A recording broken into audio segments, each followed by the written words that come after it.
एकादशी के दिन वैष्णव यदि अन्न नहीं त्याग पाते हैं तो कैसा प्रेम है ठाकुर जी के प्रति। आप एक दिन अन्न नहीं खाते, अपने प्रेम के एकादशी के बहुत महात्म है, पर एक महात्म यह भी है कि आप अपने प्रेमी के लिए, आप अपने ठाकुर जी के लिए, आप अपने गोपाल जी के लिए एक दिन अन्न सेवन नहीं करते,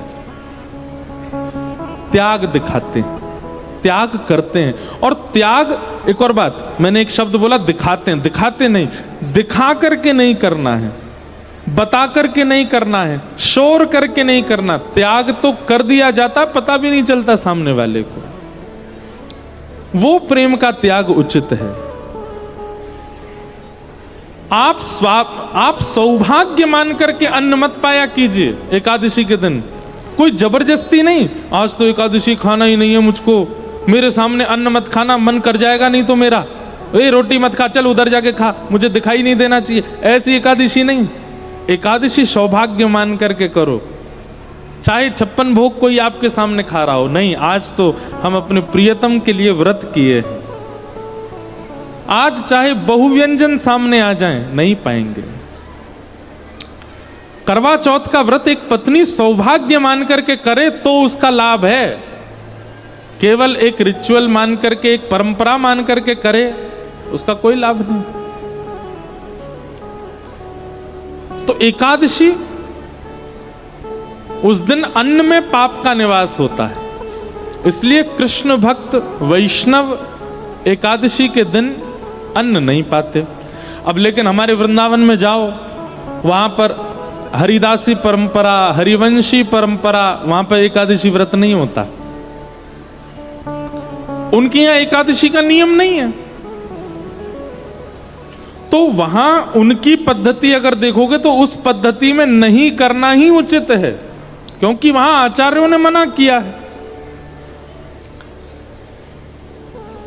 हरिवंशियों का भाव ऐसा है कि भाई कल ठाकुर जी ने भोग लगाया, हम कल नहीं पा पाए, कल थी दसवीं और आज है एकादशी, तो कल ठाकुर जी को जो भोग लगा आज वो भोग ही है, वो अन्न नहीं हो सकता, हम उसको पाएंगे।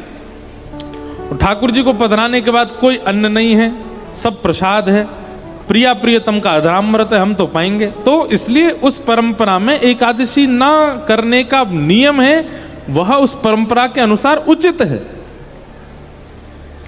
विवाह की परंपरा सब जगह अलग अलग होती है, हिमाचल में अलग है, उत्तर प्रदेश में अलग है, राजस्थान में अलग है, बंगाल में अलग है, दक्षिण में अलग है, कश्मीर में अलग है।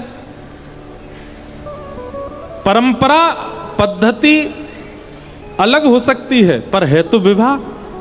ठीक वैसे ही कहीं कहीं एकादशी का नियम नहीं है, लेकिन आपको अपनी परंपरा देखनी, हम किस परंपरा से, उसमें एकादशी है तो हमें करना है।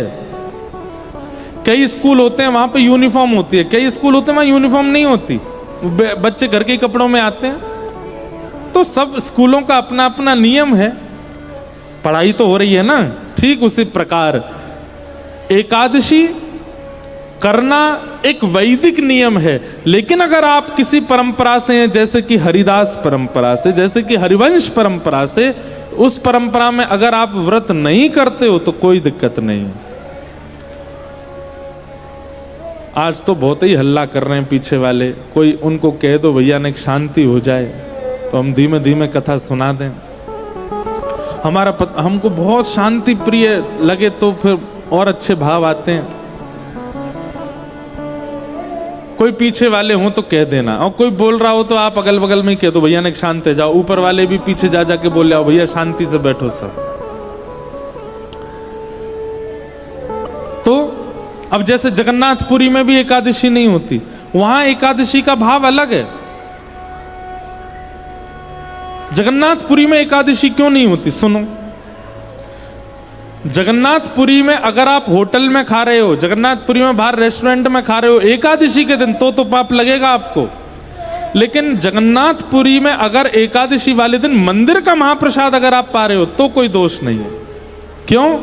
क्योंकि श्री जगन्नाथपुरी में ऐसी भावना है कि श्री क्षेत्र में रसोई जो है वो लक्ष्मी ही बनाती है, वहां कोई मानव लक्ष्मी सिद्ध नहीं करता। श्री क्षेत्र जगन्नाथपुरी में रसोई लक्ष्मी ही बनाती हैं, और लक्ष्मी के हाथों बना गया जो प्रसाद है उसमें कभी पाप निवास नहीं कर सकता, इसलिए एकादशी के दिन वहां पर कोई पाप नहीं। बल्कि ऐसा कहते हैं कि अगर एकादशी के दिन आप जगन्नाथपुरी में हो तो और दिन से ज्यादा पाओ, आकंठ पाओ। अब दूसरी बात, चाहे हरिवंश परंपरा हो, चाहे हरिदास परंपरा हो, चाहे हमारे जगन्नाथपुरी की परंपरा हो, इन तीनों परंपराओं में एकादशी के दिन आप चावल खा रहे हैं, आप दाल खा रहे हैं, आप अन्न खा रहे हैं, ऐसी भावना अगर चित्त में रखोगे तो अपराध लगेगा। आप प्रसाद पा रहे हो तो अपराध नहीं लगेगा। उसके प्रति अन्न की बुद्धि नहीं होनी चाहिए। समझ रहे हैं बात को? चावल के प्रति अन्न की बुद्धि नहीं। अब यहां पर पास में ज्वालामुखी देवी हैं, दर्शन किए सबने? आपके तो यहीं की हैं तो करते ही होंगे, हम तो कभी कभी करते हैं। इस बार तो नहीं जा पाए, इस बार तो बगुलामुखी गए, कांगड़ा गए, हमारी कुलदेवी को प्रणाम करने गए, चिंतपूर्णी ज्वाला जी नहीं गए, नहीं तो हर बार जाते हैं। अब ज्वालामुखी मंदिर में ज्वाला प्रकट होती है, उसको कोई अग्नि नहीं मानता, उसको सब देवी मानते हैं,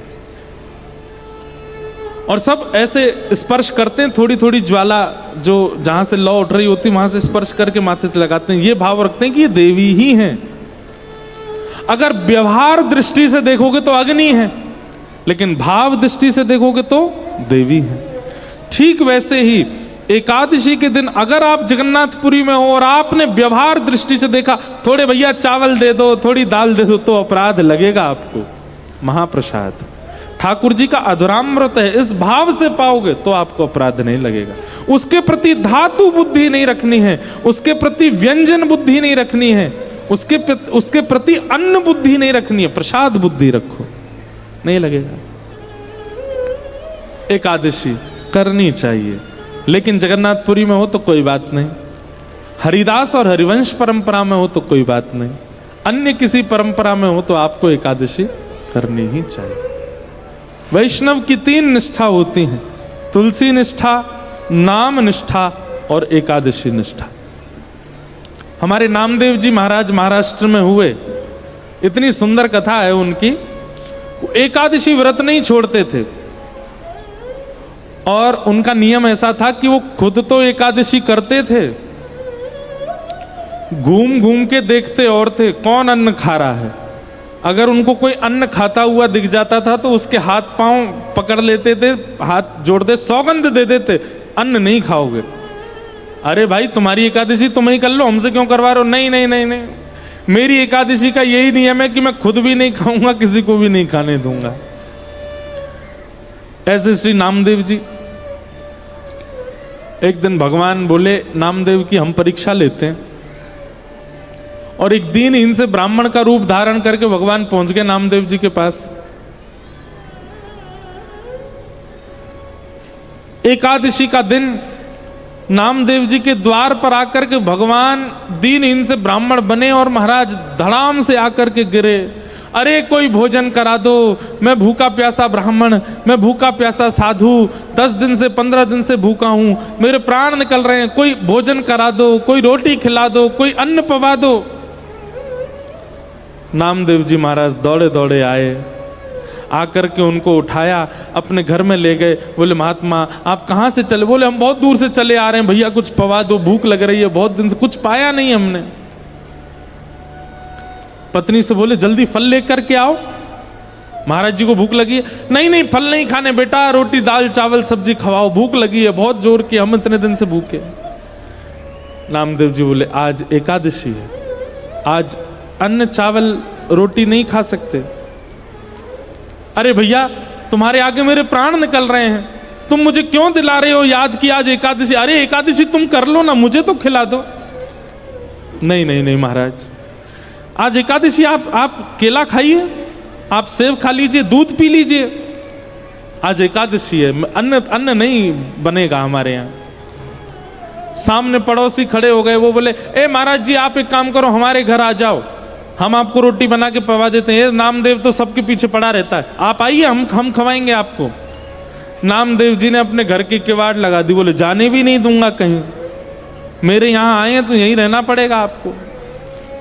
भगवान बोले अजीब जिद है तुम्हारी, खुद हमको खाने नहीं दोगे, कहीं और जा रहे हैं तुम जाने नहीं दोगे, अरे मेरे प्राण निकल जाएंगे। नहीं निकलेंगे ना, आप केला खाइए, सेब खाइए, दूध पीजिए, बढ़िया फलाहार है, सब पा लीजिए। नहीं मुझे अन्न ही खाना, बोल अन्न तो नहीं बनेगा और ना मैं आपको खाने दूंगा। कल द्वादशी इतने समय पर लगेगी तब आप पा लीजिएगा। ब्राह्मण देवता बोले मेरे प्राण निकल रहे हैं, मैं अभी प्राण त्याग दूंगा। नामदेव जी बोले इससे अच्छा क्या होगा, एकादशी के दिन प्राण निकलेंगे, सीधे वैकुंठ जाओगे। ब्राह्मण बोले बड़े विचित्र आदमी हो यार तुम, हम मर जाएं कोई दिक्कत नहीं। बोले नहीं दिक्कत तो है, लेकिन हम आपके प्राण को बचाने के लिए फल दे रहे हैं ना, आपको पा लीजिए।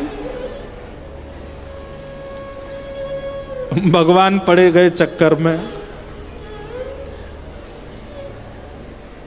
थोड़ी देर तो ठाकुर जी रोए, थोड़ी देर जो बहाना किया, लेकिन थोड़ी देर बाद भगवान ने कहा अब इसकी अग्नि परीक्षा लूं। और चलते चलते ठाकुर जी मूर्छित होकर के गिर गए, और जैसे एक व्यक्ति प्राण त्यागते समय श्वास लेता है वैसे लेने लगे, अब ये खिला देगा।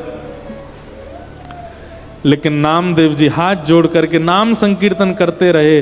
अपनी पत्नी से कहा देवी तुम भी करो। जय हो महाराज जी।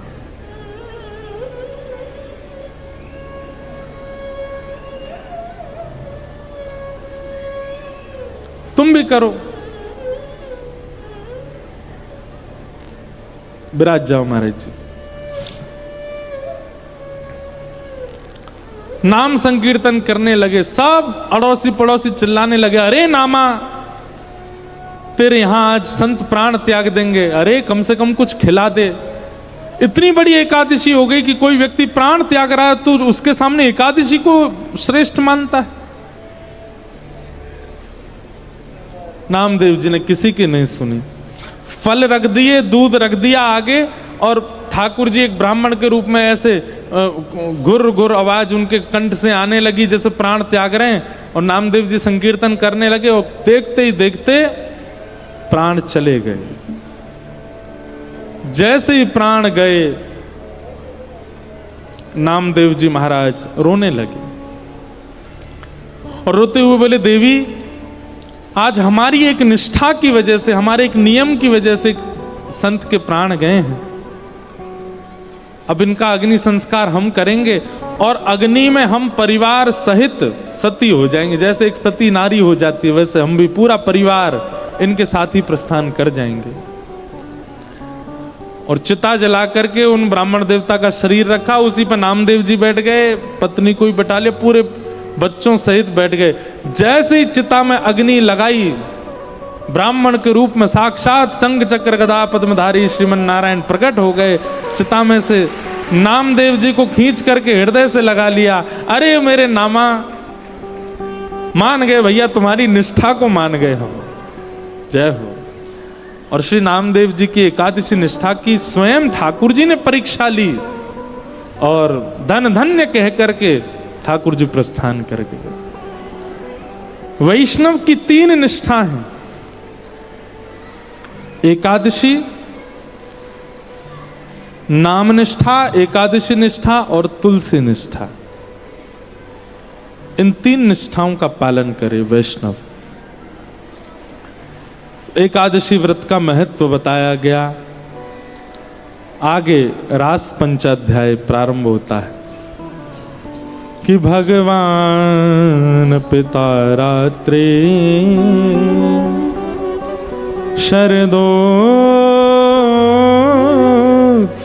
मल्लिका विक्षरन्तुं मनश्चक्रे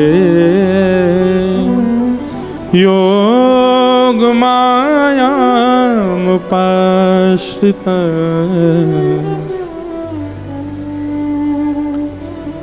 भगवान पिता रात्रि,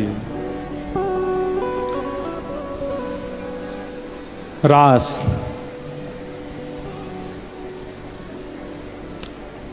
मैं कहा करता हूं रस और रास ये दो शब्द हैं। हमारी भक्ति का प्रारंभ होता है रस से और हमारी भक्ति का गंतव्य होता है रास। सब लोग इधर देखिए, सावधानी से सुनिएगा। आपने तिलक लगाना शुरू किया, कंठी पहननी शुरू की, नाम जप करना शुरू किया, कथा सुनना शुरू किया, वृंदावन जाना प्रारंभ किया, ये रस है। ये प्रारंभिक स्थिति, इसी को रस कहते हैं। आप नित्य अपने ठाकुर जी की सेवा करते हो, गुरुदेव को प्रणाम करते हो, प्रवचन सुनते हो, तिलक लगाते हो, एकादशी करते हो, नाम जप करते हो, ये सब रस है। मतलब आप प्रयास कर रहे हो ठाकुर जी की प्राप्ति का, ये रस है। लेकिन ठाकुर जी प्रयास करें आपकी प्राप्ति का, वो रास है, वो रास है।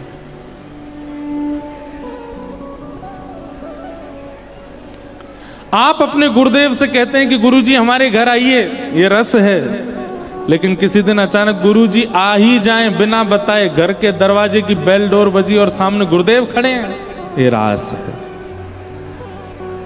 जहां आप प्रयास करते हैं अपने प्रियतम की प्राप्ति का, वो रस है। पर आपका प्रियतम सहज होकर के स्वयं आ जाता है आपके सन्मुख, वो रास है। अभी हम आप सब लोग रस में व्यवस्थित हैं, पर कभी कभी रास का अनुभव होता है, कभी कभी रास हो जाता है। आपने कुछ नहीं किया, आपने कोई प्रयोजन नहीं किया, पर ठाकुर जी ने कोई लीला ऐसी की, उस लीला से आप ठाकुर जी के सन्मुख आ गए, वो रास है।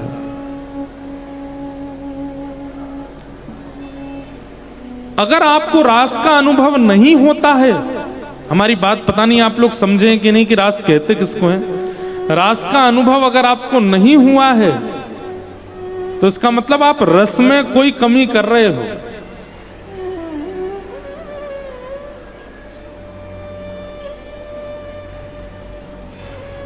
आपका वृंदावन जाने का कोई क्रम नहीं था, दूर दूर तक कोई संभावना नहीं थी, लेकिन अचानक से बैठे बैठे ही कुछ ऐसा हुआ कि आपको जाना ही पड़ेगा, ये रास है। आपने कोई योजना नहीं बनाई, आपने कोई परिकल्पना नहीं की, आपकी कोई व्यवस्था नहीं थी, पर ऐसी योजना बन गई, ऐसी व्यवस्था बन गई, ऐसा माहौल बन गया कि जाना ही पड़ा, ये रास है। रस और रास,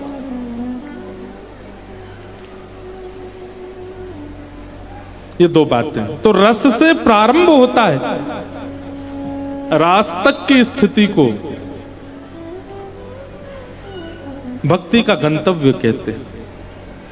तो हम सबसे यही निवेदन करते हैं कि कथा क्यों सुननी है, गुरु आज्ञा का पालन क्यों करना है, भक्ति मार्ग में क्यों आना है, भक्ति पथ पर क्यों चलना है, ताकि एक दिन रास का अनुभव हो। मैं कुछ ना करूं, ठाकुर जी योजना बना दें सारी। मीराबाई के साथ रास हुआ। मीराबाई योजना नहीं बनाती थी, ठाकुर जी ही अपने आप ऊपर से ऊपर योजना। अब देखो, मीराबाई कोई भक्ति के मार्ग में नहीं थी। एक दिन बस एक बारात जा रही थी मेड़ता में, और बारात देख करके छोटी सी मीरा ने अपनी मां से कहा, मां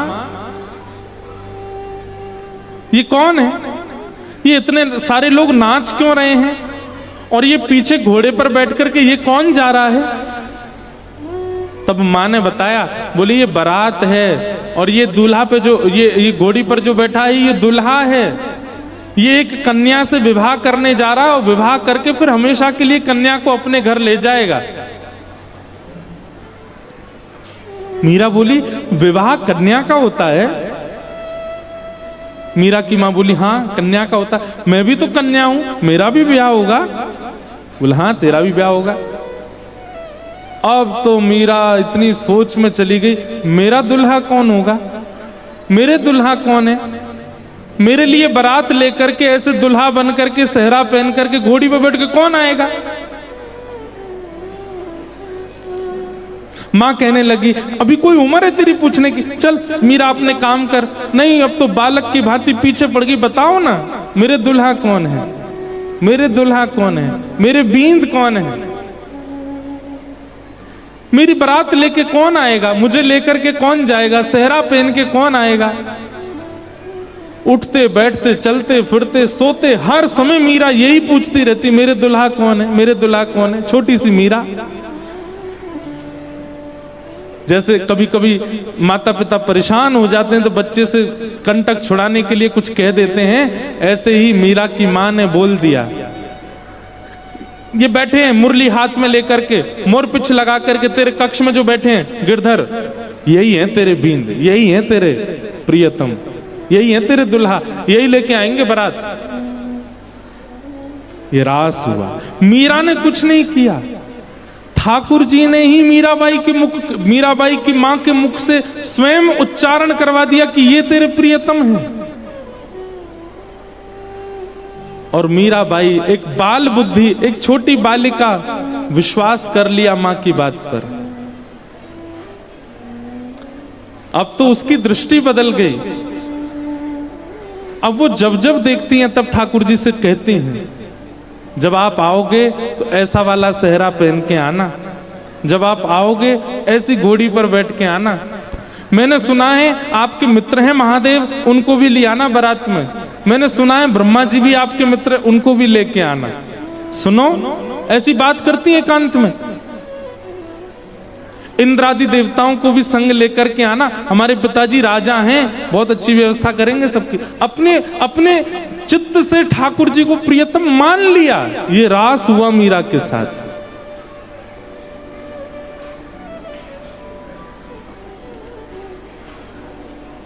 मीरा ने संबंध नहीं बनाया, ठाकुर जी ने बनाया। हम लोग रस में स्थित हैं, हमारी भजन की स्थिति रास में पहुंचे, उसके लिए कथा सुन रहे हैं।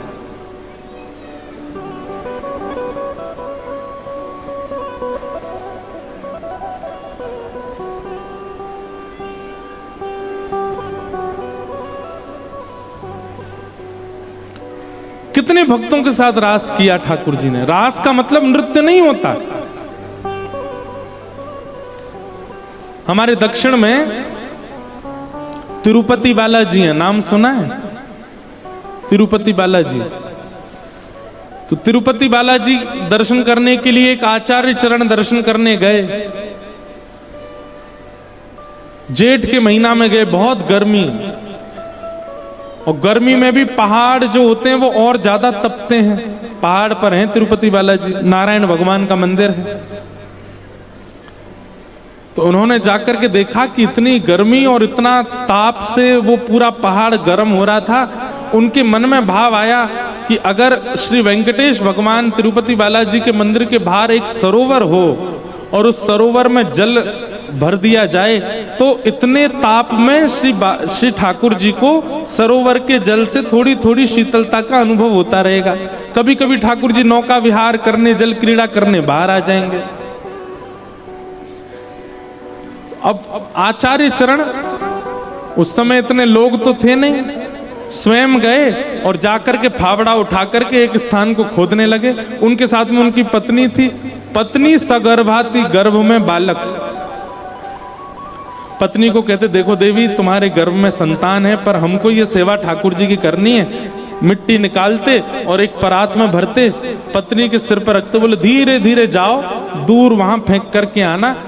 एक दिन आज हो गया, अब महीना, 2 महीना, साल, जब तक हो, बालक का जन्म भी यहीं हो जाए, ये सेवा करके जानी है ठाकुर जी के लिए, सरोवर बना के जाना है। 1 दिन, 2 दिन, 3 दिन, 4 दिन बीत गए। भीतर बैठे हुए ठाकुर जी को दया आने लगी। किन पर? उनकी पत्नी पर। वो सगर्भा है, गर्भ में बालक है, और ऐसे धीमे धीमे जाती हैं, जाके मिट्टी फेंकती हैं। सो ठाकुर जी एक छोटे से ग्वारिया का रूप धारण करके आ गए, और ग्वारिया का रूप धारण करके आए। जैसे ही वो माता जी मिट्टी डालने के लिए आई, ठाकुर जी उनसे बोले, सुनिए, मैं दौड़ने में बहुत निपुण हूं, आपके पतिदेव अगर देख लेंगे कि मैं सेवा करा रहा हूं तो नाराज हो जाएंगे, आप उनको मत बताना, पर आप वहां से मिट्टी लेके थोड़ी आगे आना, वहां से मुझे दे देना, मैं तुरंत डाल के आ जाया करूंगा। बोली ठीक है। इतने सुंदर सुकोमल ठाकुर जी, ऊंची सी धोती, महाराज कमर में फेंटा बांध करके आ गए। अब वो महापुरुष मिट्टी खोदें, एक परात में डालें, पत्नी को दें, पत्नी नेक आगे जाए, सोई ठाकुर जी दौड़ के आमे लाइए, और सिर पर धर करके तुरंत दौड़ के जामे, डाल करके परात ला के उनको दे दें। अब यहां वो महापुरुष 2-3 परात मिट्टी भरते थे, लेकिन आज एक ही भरने लगे, इतने में तो पत्नी आ गई। उनका देवी तुम दौड़ के जाती हो क्या? नहीं नहीं, दौड़ के तो नहीं जाती। तो यहीं फेंक देती हो क्या? बोले नहीं नहीं। क्या बात है, सही बताओ, इतनी जल्दी मिट्टी कहां फेंक के आई हो? तब उन्होंने बताया, बोले कि महाराज एक छोटा सा बालक है, वो आता है दौड़ करके मेरे हाथ से परात लेके भाग के फेंक के तुरंत आ जाता है। छोटा बालक? यहां कहां से वन में आया कोई बालक? बोले पता नहीं, 4-5 दिन से वही सेवा करवा रहा है। अच्छा, हमें दिखाना। आप जैसे ही गए और जाकर के परात लेकर के जाने, तुरंत आगे से दौड़ते हुए आते देखा, वो आचार्य चरण इतने ज्ञानी थे, इतने भक्त थे, देखते ही रूप माधुरी देखते ही पहचान गई, ये तो कोई और नहीं, साक्षात ठाकुर जी हैं। आपको पीड़ा ना हो इसलिए आपकी सहायता कर रहे हैं। इसे कहते हैं रास। ये रास है। हमने रस का अनुभव कर लिया, पर हमको रास का अनुभव करना है। ठाकुर जी हमारे साथ भी कोई लीला करें, कुछ अनुभव कराया करें, कुछ अनुभूतियां कराया करें। रास।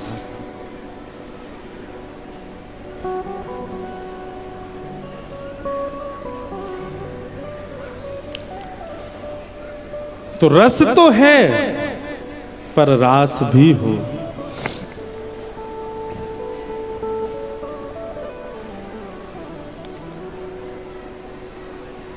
गोपियां सब रास के लिए उत्सुक हैं ठाकुर जी के साथ। रास का मतलब नृत्य नहीं है, रास का मतलब प्रायोरिटी देना। अभी हम मंच पे बैठे हैं, आप सब लोग सामने, कई बालक आते हैं, कई माताएं आती हैं, कोई कुछ लिखाने लाते हैं, कोई कुछ देने आते हैं, पर अब हम क्या करें, इकलौते हैं, इतने सारे लोगों के बीच से जाना तो है ही है। कल परसों एक माता जी ने उंगली मोड़ दी इतनी जोर से कि महाराज रात भर दर्द रहा। वो मोड़ी, उन्होंने जानबूझ के नहीं मोड़ी, खींच रही थी, लेकिन इतनी खिंच गई। एक बहन जी ने कल धोती खींच ली, बस खुलते खुलते बच्ची। हमें तो कभी कभी अपनी लाज भी बचानी होती है, तो इसलिए आप लोगों का प्रणाम करना, आपका आना, आप लोग इतने प्रेम से देखते हैं, हमको अच्छा तो लगता है, पर हमको यूं लगती है कैसे निकले। तो ये अभी रस है, अभी हम रास वाली स्थिति में आ नहीं पा रहे। रास का मतलब क्या है? हम एक एक व्यक्ति से मिल लें, उसके हृदय के भाव सुन लें, उसके बातें सुन लें, उससे वो स्थिति बने, उसको रास कहते हैं। एक एक व्यक्ति को जब प्रायोरिटी दी जाती है, उसको रास कहा जाता है। हम ठाकुर जी से रास की इच्छा कर रहे हैं, रस तो ठाकुर जी दे रहे हो, अब रास दो। और वही रास की कथा है। भगवान ने अनेक वर्षों की तपस्या के बाद दंडकारण्य वन के जो संत हैं वे ही गोपी बन करके आए, और उनकी तपस्या के फल के रूप में आज ठाकुर जी उनके साथ रास विहार करने वाले। ये ब्रज की गोपियां कोई सामान्य स्त्रियां नहीं है, ये दंडकारण्य वन के संत हैं। कब से तपस्या कर रहे हैं ठाकुर जी को प्राप्त करने के लिए, आज जाकर के इनका तप पूर्ण हो रहा है।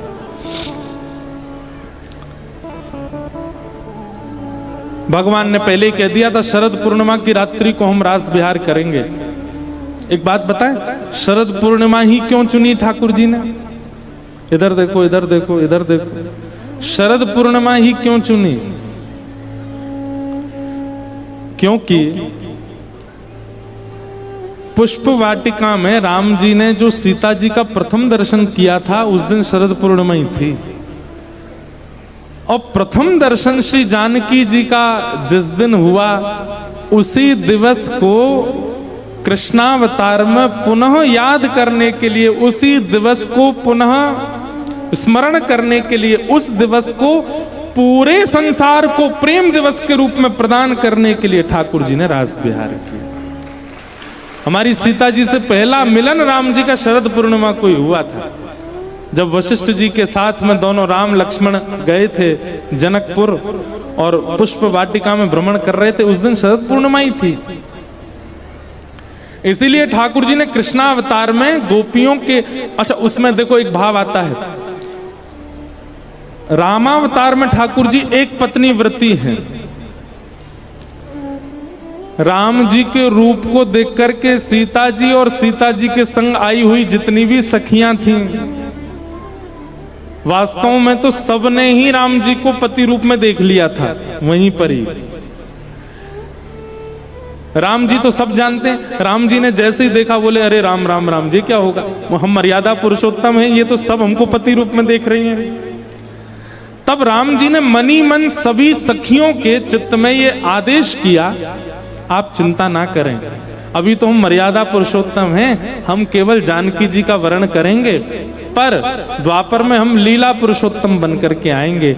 और हम वचन देते हैं आप सब सखियां, सीता जी हमारी जो हैं यही जानकी जी ही किशोरी जी के रूप में आएंगी और इनकी सब सखियां गोपियों के रूप में आप आओगी, और आपके साथ साथ दंडकारण्य वन के संत भी सब गोपी बन करके आएंगे, और तब हम लीला पुरुषोत्तम कृष्ण रूप धारण करके आएंगे। और जो सुख श्री सीता जी को आज प्राप्त हो रहा है वो सुख हम आप सबको प्रदान करेंगे इसी तिथि को, शरद पूर्णिमा को। इसलिए ठाकुर जी ने शरद पूर्णिमा को चुना। बहुत भाव है। अब यहां एक भाव और आता है कि जड़ चेतन सब ठाकुर जी को मानते हैं, केवल मानव ही ठाकुर जी को प्रियतम मानता है नहीं। भागवत जी में वेणु गीत में वर्णन है कि जब श्याम सुंदर चलते हैं ना, श्री राम कृष्ण स्पर्श प्रमोद, ठाकुर जी के चरण के स्पर्श से गिरिराज जी में सुंदर सुंदर वृक्ष प्रकट होने लग जाते हैं, सुंदर सुंदर पुष्प प्रकट होने लग जाते हैं। ठाकुर जी जिस गली से निकलते हैं, जिस वन में जाते हैं, वहां के वृक्ष अपने आप झुक जाते हैं। उनमें पुष्प नहीं होते, फल नहीं होते, फिर भी वे जबरदस्ती पुष्प और फल प्रकट कर देते हैं कि ठाकुर जी एक बार हमारी ओर देख लें या हमारे पुष्प को स्वीकार कर लें, हमारे फल। कहने का मतलब जड़ भी ठाकुर जी से प्रेम करते हैं। वृंदावन में रास विहार करने वाली असंख्य गोपियां, ये सब वेद की ऋचाएं हैं, ये सब संत हैं, ये सब ऋषि हैं, ये सब दंडकारण्य वन के जड़ वृक्ष भी हैं, सब गोपी बन के आए हैं ठाकुर जी को प्राप्त करने के लिए। रास की चर्चा बड़ी अद्भुत है।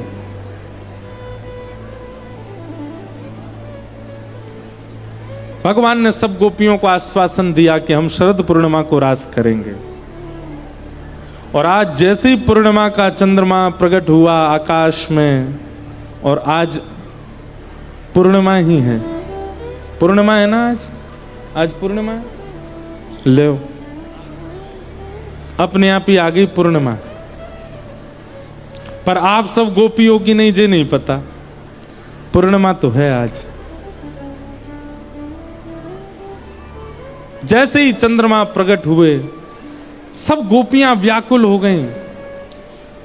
अरे ये तो वही तिथि है जिस तिथि में कन्हैया ने मिलने का आश्वासन दिया था। सब गोपियां अपने अपने कार्य कर रही हैं, पर मन सबका चंद्रमा की ओर है, और सब प्रतीक्षा कर रही हैं कि एक बार और श्याम सुंदर कैसे भी करके हमें अपने पास बुला लें। इतने में ही ठाकुर जी वन में गए और कदम्ब वृक्ष के नीचे बैठ करके जैसे ही वेणु का नाद किया। देखो एक बात सुनिएगा, वंशी, मुरली और वेणु, इनमें वंशी कौन है, मुरली कौन है और वेणु कौन है? ध्यान से सुनिएगा बहुत। वाद्य एक ही है, लेकिन वाद्य का प्रयोग जिसको बुलाने के लिए किया जाता उसका रूप बदल जाता है। वंशी हो जाता है, वेणु हो जाता है, या मुरली हो जाता है। जैसे ठाकुर जी को अगर किसी को अपना बनाना होता है, जैसे कोई ठाकुर जी को जानता नहीं है, ठाकुर जी को देखा नहीं है, लेकिन ठाकुर जी चाहते हैं कि ये कैसे करके मेरो है जाए, उसके लिए ठाकुर जी मुरली बजाते हैं। जैसे किसके लिए बजाई? रसखान। रसखान को क्या मतलब? उसका कुल खानदान परिवार दूर दूर तक ठाकुर जी से कोई संबंध नहीं, लेकिन ठाकुर जी ने उसके लिए मुरली बजाई। जो रसखान दूसरे समाज के, जिनके कुल खानदान में दूर दूर तक ठाकुर जी की कोई चर्चा नहीं, उनको वृंदावन में बसा दिया ठाकुर जी ने। क्यों? उनको मुरली सुनाई दी। जो मनोहर रूप धारण करके हमारे मन का हरण करे, वो मुरली। ताज बेगम, उनको ठाकुर जी ने मुरली सुनाई। हमारे मदन मोहन जी के परम भक्त श्री काले खां, उनको ठाकुर जी ने मुरली सुनाई। जिनका दूर दूर तक कोई संबंध नहीं ठाकुर जी से, जिनके कुल खानदान में कोई ठाकुर जी का भक्त नहीं, प्रहलाद, उनके लिए ठाकुर जी ने मुरली बजाई। मुरली का मतलब धुन नहीं है, ठाकुर जी की छवि, ठाकुर जी का अनुभव जिस रूप में होता, उसी को मुरली, वेणु और वंशी कहते हैं। अब यहां बैठे इतने लोग हैं, मेरे द्वारा सुनाई गई कथा को आप किस रूप में सुन रहे हो, उससे अनुमान लगेगा कि आप मुरली सुन रहे हो, वंशी सुन रहे हो कि वेणी सुन रहे हो। मेरे द्वारा कही गई कथा आपको कैसी सुनाई दे रही है? कृष्ण नाम के एक देवता हैं, उन्होंने गोपियों के संग रास विहार किया था, वृंदावन में जन्मे थे, कंस को मारने के लिए आए थे। केवल एक सामान्य बाह्य परकोटि की बातें आपको समझ आ रही हैं, तो इसका मतलब आप वंशी सुन रहे हो। लेकिन आप बाह्य परकोटि की बातें जानते थे, लेकिन यहां बैठकर के आपको अलग अनुभव होने लगा। अब तक आप कृष्ण को देवता मानते थे, पर आप उनको परमात्मा के रूप में देखते हुए अब अपना मानने लगे, तो आप मुरली सुन रहे हो। आपकी सुनने की स्थिति से पता चलता है कि वेणु, मुरली या वंशी क्या सुन रहे। तो मुरली किसके लिए बजती है? जिसको ठाकुर जी को खींचना हो। ये कथा सुन के आज 6वां दिन है, विश्राम दिवस है। आज के बाद जिसके जीवन में परिवर्तन आना शुरू हो जाए, समझ जाना उसने मुरली सुनी थी। अब वंशी, वंशी किसको सुनाई देती है? जो पहले से ही ठाकुर जी को जानते हैं, बहुत प्रेम करते हैं, जिनका जीवन समर्पित हो चुका है ठाकुर जी के लिए, जो नित्य तिलक लगाते हैं, नित्य एकादशी रखते हैं, नित्य कंठी पहनते हैं, नित्य नियमों का पालन करते हैं। उनको पता है हम चाहे ऊना रहें, पंजाब रहें, हिमाचल रहें, हम ठाकुर जी के हैं। वो वक्ता के द्वारा रसमयी बात कही जाए चाहे नीरस बात कही जाए, सबको ध्यानपूर्वक सुनते हैं, क्योंकि वो ठाकुर जी के हो चुके हैं। उनको वंशी सुनाई दे रही है। और वेणु, जिसको सुनने के बाद आप रुक ना पाओ, जिसको सुनने के बाद आप बैठ ना पाओ, जिसको सुनने के बाद आप सब भूल जाओ और आपका वश ना रहे अपने पर, तुरंत दौड़ने लगो। वृंदावन जिस दिशा में, उस दिशा में दौड़ने लगे। ना तन की स्थिति रहे, ना धन की स्थिति रहे, ना लोक लाज मर्याद कुल किसी का भी स्मरण ना रहे। बस कृष्ण चाहिए, उनकी प्राप्ति करनी है, बस अब वृंदावन जाना है, उनसे मिलना है, वही मेरे सर्वस्व हैं। ऐसी स्थिति बन जाए तो आप वेणु सुन रहे हैं। बहुत कम बन पाती है। एक और बात, मुरली ठाकुर जी ऐसे बजाते हैं, अधरों से हाथ नीचे। वेणु ऐसी तिरछी होगी, ठाकुर जी मुरली बजाते हैं। वंशी ठाकुर जी ऐसे बजाते हैं, बिल्कुल जहां अधर हैं वहीं हस्त कमल, और जहां मुखमंडल श्री जी की ओर झुक जाए और दोनों हस्त कमल ऊपर को हो जाएं, ये वेणु है। आपको वेणु गोपाल ठाकुर जी के दर्शन बहुत कम होंगे, जहां मुखमंडल ऐसे झुका हो और दोनों, वहां नेत्र भी ठाकुर जी के बंद हो जाते हैं, क्योंकि अत्यंत रस में डूब करके ठाकुर जी बजाते हैं। तो मुरली मनोहर लाल, वंशी बिहारी लाल और वेणु गोपाल, ये 3 ठाकुर जी के स्वरूप हैं। वंशी एक ही है, पर किस किस के लिए कैसे बजानी है वो ठाकुर जी के प्रकार अलग हैं। श्री राधा रमन लाल जी बताओ क्या बजाते हैं? श्री राधा रमण लाल जी मुरली मनोहर है, उनके हस्त कमल थोड़े थोड़े नीचे हैं और अधर ऊपर है, ऐसे बजा रहे हैं श्री राधा रमण। हाथ थोड़े से नीचे हैं, अगर देख लेना, दर्शन करना। बिहारी जी उनके हाथ बिल्कुल ऐसे सीधे हैं, यूं हैं, दोनों हाथ बराबर में। ये क्या बजा रहे हैं? वंशी बजा रहे हैं। बिल्कुल जहां अधर हैं वहीं हस्तकमल होंगे। और वेणुगोपाल जो हैं इधर की तरफ मुख करके अधर, इसका स्वरूप प्रकट रूप में वृंदावन में कहीं नहीं है, पर हां किसी का भाव प्रगाढ़ होगा तो एक दिन श्री राधा रमण जी के ही हस्त कमल ऊपर को दिखने लग जाएंगे, एक दिन बिहारी जी के ही हस्त कमल ऊपर को दिखने लग जाएंगे। जिस दिन ठाकुर जी के श्रृंगार में आपको यह अनुभव हो, जाके अब की देखना, बिहारी जी के हाथ नीचे दिख रहे हैं कि ऊपर हैं, राधा वल्लभ जी नीचे हैं कि ऊपर हैं, राधा, जिस दिन ये हस्त कमल नीचे से आपको एक क्षण के लिए लगे कि नहीं ऊपर की ओर हैं, अधर से ऊपर हैं, समझ जाना अब ठाकुर जी वेणु बजा रहे हैं और आप रास के प्रवेश के लिए अधिकारी बन चुके हो। हमारे ब्रज साहित्य के, ब्रज के रसिक जन इन सब भावों को बड़े अच्छे से बताते हैं, एक एक विषय को। एक क्षण के लिए ठाकुर जी के अधर से ऊपर यदि हस्त कमल का दर्शन हो जाए तो समझ जाना अब वेणु बज रही है और आप रास के अधिकारी हो चुके हो। जब तक ये हस्त कमल नीचे हैं तो समझो अभी वंशी बजा रहे हैं, अभी मुरली बजा रहे हैं, अभी ठाकुर जी और खींचवे को प्रयास कर रहे हैं आपको अपनी ओर। लेकिन जब पूर्ण रूपेण खिंच जाओगे तो वेणु गोपाल हो जाएंगे। और वेणु जब बजेगी, जगऊ कलम वाम दृशाम मनोहरम, फिर रास होगा। और रास में जैसे गोपियां पहुंची हैं वैसे ही आप पहुंचोगे, रोक नहीं पाओगे स्वयं को। जैसे मीरा पहुंची है वैसे ही पहुंचोगे, जैसे करमेती बाई पहुंची है, जैसे रसखान पहुंचे हैं वैसे ही पहुंचोगे। तो यह भी एक नियम है कि मुरली मनोहर ठाकुर जी जिस दिन वेणु गोपाल के रूप में दिख जाएं तब समझो कि आपका भजन सार्थक है, आपका भजन लग रहा है। लेकिन अगर वेणु गोपाल दिख जाए तो ढिंडोरा मत पीटना। आजकल भक्तों में एक बहुत बड़ी कमी है, तुरंत गा देते हैं सब जगह। कुछ नहीं तो ऊना से 15-20 लोगों को लेके गए और बिहारी जी में जाके पहले से डिसाइड करके देखेंगे हाथ ऊपर है कि नीचे, महाराज जी बोल रहे थे। और कई लोग उनमें से ऐसे, कहाँ दिखे? हमें तो नीचे ही दिखे। एक बोला नहीं मेरे तो बिल्कुल ऊपर थे, यहाँ थे, मैं वेणु सुन ली मैंने, अब तो मैं राज में जाऊंगी सीधी। बाकी सब निराश हो गए बेचारे, बोले हमको तो नीचे ही दिखे थे। ऐसा मत करना, प्रदर्शन नहीं। अगर अनुभव हो जाए तुरंत चुप हो जाना, गोपनीय रख लेना अपने चित्त में, अब बोलना ही नहीं है किसी को। मुझे वेणु गोपाल के दर्शन हो चुके हैं।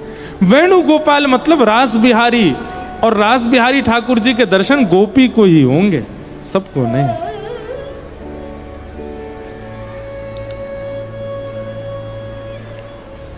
गोपियां सब दौड़ी, वेणु सुनते ही रोक नहीं पाई स्वयं को, दौड़ने लगी। जैसे ही पहुंची भगवान ने सबका स्वागत किया, पतिव्रता नारी के धर्म समझाने लगे, सबको वापस भेजने के लिए भगवान कई कई उपाय बताने लगे कि ये सब सुन सुना के थोड़ी डर जाएं, वापस चली जाएं। पर गोपियां डरने वालों में से नहीं थी। ठाकुर जी डरा रहे थे, वो तुम्हारा पतिव्रता धर्म टूट गया, अरे राम राम राम राम, अपने सास ससुर पति सबको छोड़ के आ गए। एक छोटे से बालक को मिलने के लिए आई हो, कितना जघन्य पाप कर रही हो। ठाकुर जी ने खूब भयभीत कराया पर गोपियां नहीं डरी। 10 श्लोक भगवान ने कहे तब गोपियां प्रणय गीत गाती हैं। मैवं भिवोर्हति भवान गदितुम नृशंसम संत्यज्य सर्व विषयांस्तव पादमूलम भक्ता भजस्व दुर्वग्रहमात्यजास्मान् देवो यथादि पुरुषो भजते मुमुक्षु। हे नाथ, बहुत सुंदर है प्रणय गीत। कभी वृंदावन में, और वैसे तो अब समय नहीं मिल पाता है, लेकिन कभी अकिंचन सत्र एक करेंगे और उसमें वेणु गीत, ये प्रणय गीत, बहुत अंतरंग चर्चा है, सबके समझ में आने वाली बातें नहीं है।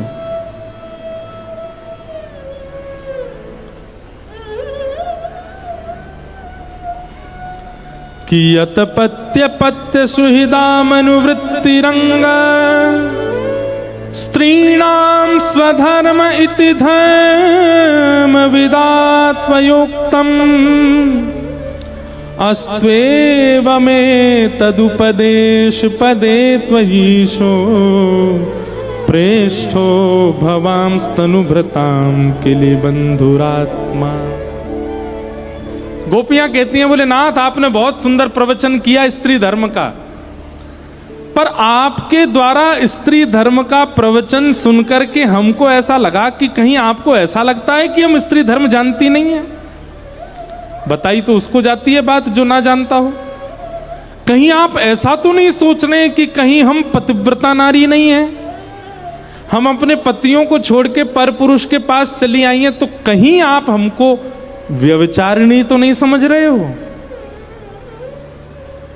ठाकुर जी से कह रही हैं गोपियां, नाथ हमारी बात सुनिएगा, हमारा प्रेम कैसा है ये अभी आप जाने ही नहीं हो, ये अभी आप समझे ही नहीं हो।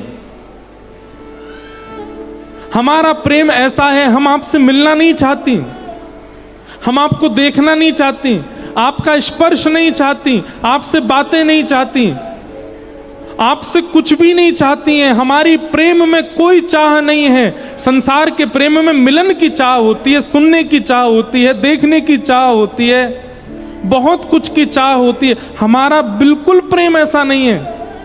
हमारी केवल एक चाह है, क्या? एक बार आप केवल अपने मुख से कह दो कि हमको आपने स्वीकार कर लिया, उसके बाद जीवन भर हमारी तरफ देखना भी मत, हम ऐसे ही जी लेंगे। ऐसा हमारा प्रेम है। हम बस चाहती हैं सुनना कि आपने हमको स्वीकार कर लिया है, आप हमें अपना चुके हो, आप हमारे प्रेम को स्वीकार कर चुके हो, बस ये कह दीजिए, और ये कहने के बाद आप जीवन भर के लिए हमें अकेला छोड़ दीजिए। श्री चैतन्य महाप्रभु का एक ग्रंथ का एक बहुत सुंदर श्लोक है, मुझे याद नहीं है, उसमें गोपियां कहती हैं, फिर चाहे हमें कभी मत देखना, चाहे हमारी दी हुई वस्तुओं को भी आप स्वीकार मत करना, चाहे कभी हमारी प्रशंसा मत करना, हमें सब स्वीकार है, क्योंकि हमारा प्रेम इन सब भावों में व्यवस्थित है ही नहीं।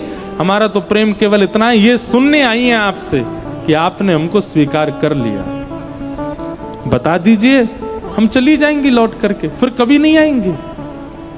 उसी भाव में हम, ये सुनने में जितना आसान लग रहा है ना, उतना ही कठिन है। हमारे अंदर प्रेम प्रकट ही इसी भाव से होता है कि प्राप्त करना है, लेकिन गोपियों के चित्त का प्रेम इस भाव से प्रकट है कि भले ही प्राप्त ना हो, बस एक बार स्वीकारी। और कहां तक है, अंत में तो गोपियां ये भी कहती हैं, स्वीकार भी मत करो, छोड़ के चले जाओ, पर हमारा प्रेम तो सदा ऐसे ही रहेगा आपके प्रति। एक विलग चर्चा है, ये ऐसा प्रेम संसार में नहीं देख सकते आप कभी भी। गोपियों के उस प्रेम भाव को सुनकर के ठाकुर जी अत्यंत प्रसन्न हो गए, और भगवान बोले, अरे अरे अरे, हम तो आपकी परीक्षा ले रहे थे, चलो अब रास विहार करते हैं। भगवान ने रास विहार करना प्रारंभ किया। एक एक गोपी के पास अकेले श्याम सुंदर भ्रमण कर रहे हैं, पर गोपियों के चित्त में मान आ गया। आप लोग हमसे पूछेंगे, महाराज जी कहां इतना निस्वार्थ प्रेम प्रकट करने वाली गोपियां, और अचानक से कथा बदल जाती है कि गोपियों के चित्त में मान आ गया। हमें तो लगा था कि ये गोपियां मान रहित होंगी, इनके चित्त में कोई दोष नहीं होगा, तभी ठाकुर जी इनको स्वीकार कर रहे हैं। ठाकुर जी ने स्वीकार कर लिया, उसके बाद मान आ गया, ये किस बात का प्रमाण है? गोपियों के चित्त में मान शिक्षात्मक रूप से आया। ध्यान से सुनिएगा सब लोग। कई बार छोटा बच्चा होता है ना, उसको मां बोलती है उधर नहीं जाओ, उधर नहीं जाओ, वो बालक नहीं मानता, तो मां क्या करती है, उस बालक को दिखाते हुए खुद जाती है और खुद जाकर के वहां किसी वस्तु को छू के फिर ऐसे करती है, हो लग गई लग गई लग गई लग गई, तो फिर बालक डर जाता, बोलो यहां मुझे नहीं जाना, मां को यहां पीड़ा हुई है। ठीक वैसे इसको कहते हैं शिक्षात्मक लीला। गोपियों के चित्त में मान आया नहीं है, ये शिक्षा के लिए गोपियां कर रही हैं, हम लोगों को समझाने के लिए। क्या कि भाई ठाकुर जी अगर आ गए और आप बिना गुरु कृपा बिना गुरु आज्ञा माने अगर ठाकुर जी को प्राप्त कर लोगे तो आपके चित्त में मान आ जाएगा कि मैंने ठाकुर जी को प्राप्त कर लिया।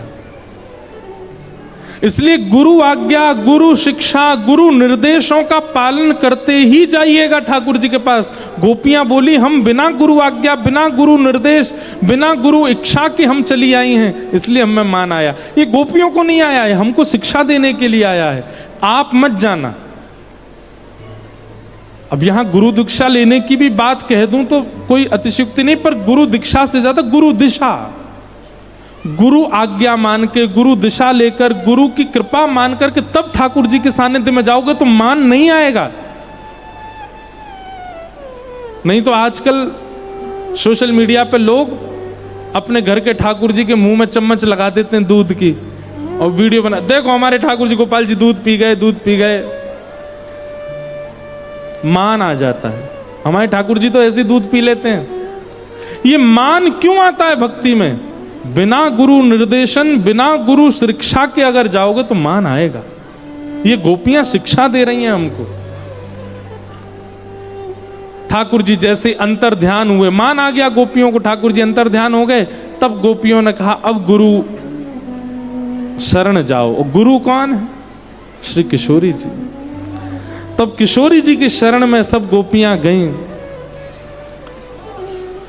हा नाथ रमण प्रेष्ठ क्वासी क्वासी महाभुज दास्यास्ते कृपणाया में सखे दशय सन्निधि। हे सुन राधिका दुलारी तेरे द्वार का भिखारी